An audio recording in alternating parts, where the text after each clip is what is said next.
अस्सलामु अलैकुम वरहमतुल्लाहि वबरकातुहू। नमरूद और होलनाक आग। नाज़रीन गिरामी, वीडियो का आगाज़ करने से पहले आपसे गुजारिश है कि अगर आपने अभी तक हमारे चैनल अली वॉइस को सब्सक्राइब नहीं किया है तो बराए मेहरबानी सब्सक्राइब कर लें ताकि आइंदा आने वाली वीडियो का नोटिफिकेशन आप तक बआसानी पहुँच सके। बिस्मिल्लाहिर्रहमानिर्रहीम। हज़रत इब्राहीम अलैहिस्सलाम के ज़माने की बात है जब बाबुल शहर में एक जालिम और जाबिर बादशाह रहा करता था। उस बादशाह का नाम नमरूद था। अल्लाह ताला ने उसको अपनी हर चीज़ से नवाजा था और ये कुल 400 साल तक हुकूमत करता रहा। होना तो ये चाहिए था कि ये अल्लाह ताला का शुक्रगुजार बंदा बन जाता, मगर ये तो खुदाई का दावा ही कर बैठा। इसने अपनी तमाम रियाया को हुक्म दिया था कि जिस तरह लोग बुतों के सामने सजदा करते हैं ठीक उसी तरह उसके दरबार में उसको खुदा मान कर सजदा किया करें, और जिस तरह लोग चाँद और सूरज की इबादत किया करते थे उसी तरह उसकी भी इबादत किया करें। गर्ज ये कि जुल्म जहालत का अंधेरा हर तरफ छाया हुआ था। अल्लाह ताला ने इनकी हिदायत के लिए अपने पैगंबर हज़रत सैयदना इब्राहीम अलैहिस्सलाम को भेजा। हज़रत इब्राहीम अलैहिस्सलाम ने अल्लाह ताला की वहदानियत का दर्स अपने घर ही से शुरू किया। आपके एक चचा आज़र जो बुतों को बनाया भी करते थे और इसकी इबादत भी किया करते थे। एक दिन इब्राहीम अलैहिस्सलाम ने अपने चाचा आज़र से कहा, आप इन बुतों की इबादत क्यों करते हैं जिन्हें आपने अपने हाथों से तराशा है, जो ना सुन सकते हैं, ना देख सकते हैं, ना बोल सकते हैं, ना ये किसी को फ़ायदा पहुंचा सकते हैं और ना किसी को नुकसान पहुंचा सकते हैं।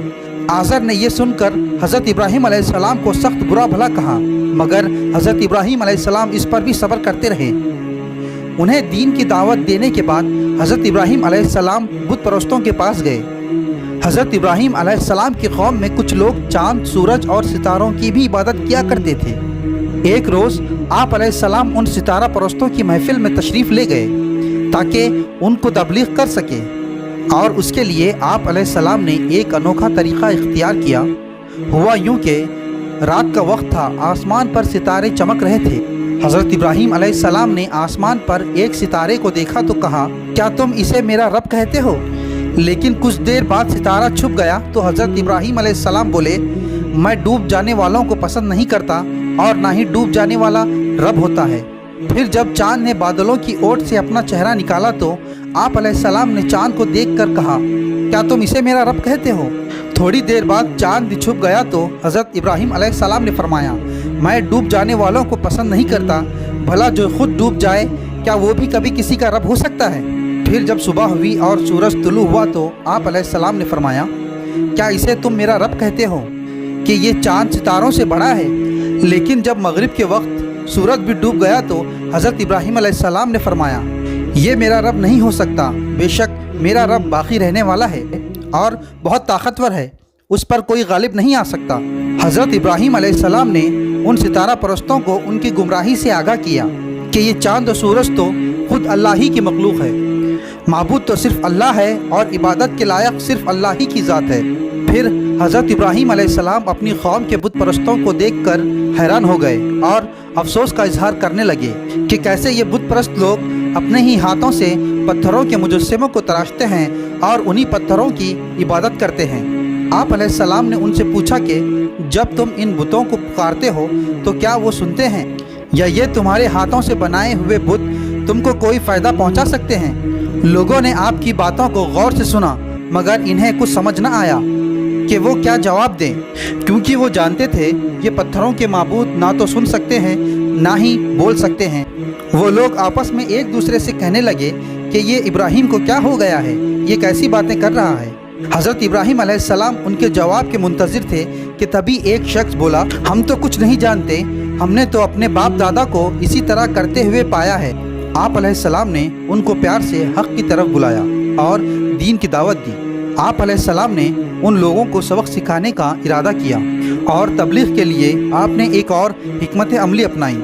हज़रत इब्राहीम अलैहिस्सलाम की कौम शहर से बाहर एक सालाना मेला लगाया करती थी। इत्तिफाक से उन्हीं दिनों मेले का दिन भी आ गया। जब सारे लोग मेले में चले गए तो आप अलैहिस्सलाम तन्हा रह गए, तो आपने हथौड़ा उठाया और बुत खाने चले गए। बुत खाने पहुँचे तो देखा कि बुतों के सामने मिठाइयाँ रखी हुई थी। आपने उनसे कहा, तुम इनको खाते क्यों नहीं हो? क्या तुम सुन सकते हो? क्या तुम बोल सकते हो? उसके बाद आपने उन बुतों को तोड़ना शुरू किया। सिवाय एक बड़े बुत के आपने सारे बुतों को तोड़ डाला और हथौड़ा उस बड़े बुत के कांधे पर रखकर घर वापस चले आए। जब कौम के लोग वापस आए तो शुक्राने के लिए बुत खाने में दाखिल हुए। बुतों की हालत ज़ार देखकर वो हैरान हो गए कि किसने इन बुतों की ऐसी हालत की है। उन लोगों में से एक शख्स ने बोला, हमने एक नौजवान को इन बुतों के खिलाफ बोलते हुए सुना है, वो हमारे बुतों की बुराई करता है। वो सब बोले कि उस नौजवान को सामने लाया जाए। चुनाचे कुछ लोग हज़रत इब्राहीम अलैहिस्सलाम को पकड़ कर ले आए। उनमें से एक बड़े ने कहा, अय इब्राहीम, क्या ये काम तुमने किया? हज़रत इब्राहीम अलैहिस्सलाम ने हिकमत अमली से जवाब दिया, देखो हथौड़ा तो उस बड़े बुत के पास है, हो सकता है उसने तोड़ा हो कि तुम लोग बड़े बुत के होते हुए छोटे बुत की पूजा करते हो। तुम इस बड़े बुत से ही पूछ लो। लोगों ने कहा, ना तो ये बोल सकता है और ना ही अपनी जगह से हिल सकता है। हज़रत इब्राहीम अलैहिस्सलाम ने कहा, वही तो मैं भी कह रहा हूँ कि जो ना बोल सकता हो और ना ही अपनी जगह से हिल सकता हो, वो खुदा कैसे हो सकता है? सब लोग खामोश हो गए मगर फिर भी ईमान नहीं लाए। बादशाह नमरूद के जासूसों ने नमरूद को इत्तला दी कि इब्राहीम ने हमारे खुदाओं को तोड़ फोड़ कर रख दिया है। ये सुनकर नमरूद परेशान हो गया और फ़ौरन इब्राहीम अलैहिस्सलाम को अपने दरबार में तलब किया। हज़रत इब्राहीम अलैहिस्सलाम दरबार में तशरीफ़ लाए तो बादशाह ने तकब्बुर से पूछा, अय इब्राहीम, क्या तुमने कोई नया खुदा बना लिया है? हमें बताओ तो सही कि वो खुदा कौन है? हज़रत इब्राहीम अलैहिस्सलाम ने जवाब दिया, वो खुदा अल्लाह है, वही अल्लाह जो ज़िंदगी देता है और मारता है। नमरूद बोला कि ये काम तो मैं भी कर सकता हूँ। फिर उसने 2 कैदी बुलाए, जिनमें से एक को फांसी की सज़ा हुई थी और दूसरे को रिहाई मिलनी थी। नमरूद ने रिहाई वाले को कत्ल कर दिया और फांसी वाले को रिहा कर दिया। हज़रत इब्राहीम अलैहिस्सलाम बोले, मेरा रब सूरज को मशरिक़ से निकालता है, अगर तू रब है तो सूरज को मगरिब से निकाल ला। नमरूद से इसका जवाब ना बन पड़ा और उसका गुरूर व तकब्बुर खाक में मिल गया। जब नमरूद से कोई जवाब ना बन पड़ा तो इसने अपने वज़ीरों और मुशीरों से कहा कि इब्राहीम को क्या सज़ा दी जाए कि इसने हमारे माबूदों के साथ बुरा सलूक किया है। सब ने कहा, इब्राहीम को आग में जला डालो और हमारे माबूदों की मदद करो। लिहाजा आग जलाने का इंतज़ाम किया गया और इसके लिए एक गड्ढा खोदा गया। लोग दिन भर लकड़ियाँ जमा करते और गड्ढे में डाल दिया करते थे।